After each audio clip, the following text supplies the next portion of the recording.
Hello, नमस्कार. मी स्नेहल रेसिपीजमध्ये मी तुमच्या सगळ्यांचे खूप मनापासून स्वागत करत आहे. आज ना मी गावी आलेली आहे आणि गावी मला हे आंबे मिळालेले आहेत. हे पिक्के आहेत. तर ह्या आंब्यांचं मी तुम्हाला तिखट गोड आंबे कसे बनवतात ते दाखवणार आहे, जे आपण जेवणासोबत जेवताना खाऊ शकतो. तर ते कसे करायचे ना मी तुम्हाला दाखवते. अगदी सोपी रेसिपी आहे. हे पिकलेले आंबे आहेत. तर हे पिकलेले आंबे मी स्वच्छ धुवून घेतले आहेत. त्याचा आता जीक पण काढून घेतलेला आहे पिळून. आता मी हे आंबे सोलून घेते.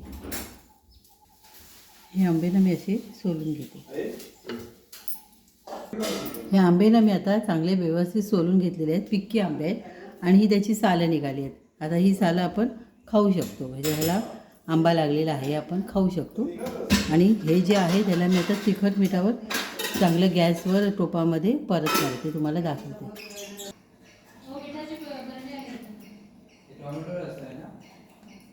आता मी हे टोप टाकत ठेवलेलं आहे. गॅस बारीक करते. त्याच्यामध्ये मी थोडंसं तेल टाकते. त्याच्यामध्ये मी थोडं राई टाकली.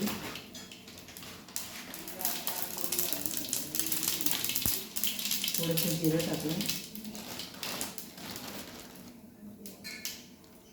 थोडा लाल मसाला, थोडंसं हळद, थोडंसं मीठ आणि हे बी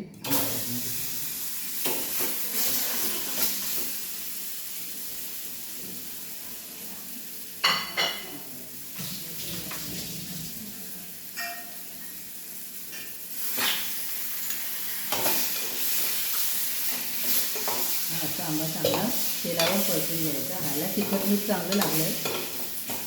इथे आपण थोडंसं गूळ किंवा साखर पण टाकू शकतो. अजून जरा चव येते. मिरचीमध्ये थोडासा गूळ टाकणार आहे. चहा परतून घ्यायचं.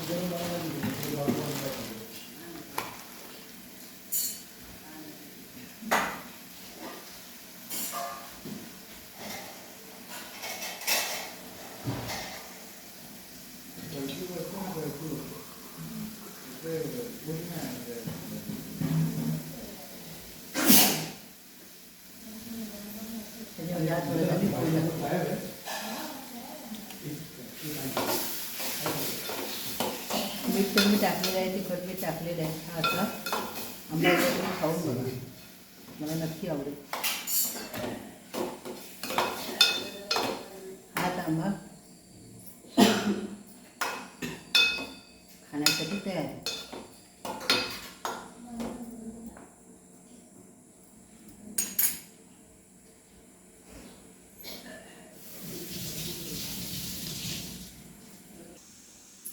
हे बघा, हे मी पिकलेले रसरशीत आंबे मगाशी सांगितल्याप्रमाणे राई जिऱ्याची फोडणी तेलावर घालून त्याच्यावर तिखट मीठ हळद हे घालून गूळ पण थोडा घातला आणि हे पिकलेले आंबे चांगले परतवले आहेत.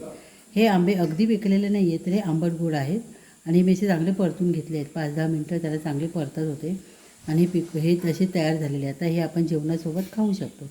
हे खूप रसाळ आंबट गोड तिखट असे लागतात आणि खूप रुचकर लागतात. कशी वाटली माझी रेसिपी आवडली असेल ना, तर माझ्या रेसिपीला तुम्ही एक लाईक करा आणि शेअर करा आणि सबस्क्राईब नक्की करा. आता आपण भेटूया पुढच्या एखाद्या छानशा रेसिपीसोबत. तोपर्यंत बाय बाय.